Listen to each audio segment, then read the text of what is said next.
პრეზიდენტის სახელით მანანა მანჯგალაძემ ყველა იმ ადამიანის ოჯახს მიუსამძიმრა, რომლებიც 13 მაისის სტიქია შეეწირნენ. საქართველოს პრეზიდენტი პირადად აკონტროლებს წყალდიდობის შედეგების სალიკვიდაციო სამუშაოებს, რომლებიც ამ წუთებშიც თბილისსა და საქართველოს რეგიონებში გრძელდება.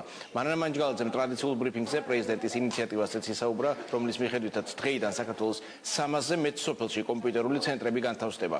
კონკურსში მონაწილეობის მსურველებს ცენტრებში დარეგისტრირება 15 ივნისამდე შეუძლიათ. მანჯგალაძემ ასევე განაცხადა, რომ პრეზიდენტის გადაწყვეტილებით პატრიარქის აღსაყდრების 35 წლის თავთან დაკავშირებით შეიქმნა სახელმწიფო კომისია, რომელსაც დავით ბაქრაძე ხელმძღვანელობს.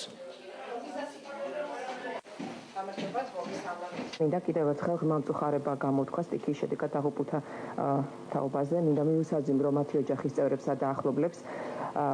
განსაკუთრებით მძიმეა ის, რომ დაღუპულთა შორის არიან ბავშვები, მცირეწლოვანები, რაც ამ ტრაგიკულ შემთხვევას კიდევ უფრო ამძიმებს.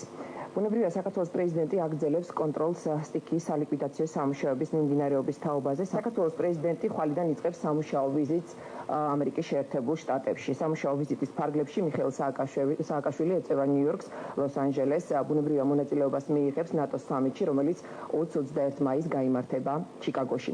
ვიზიტის ფარგლებში პრეზიდენტი შეხვედრებს გამართავს შეერთებული შტატების პოლიტიკური და საქმიანი წრეების წარმომადგენლებთან.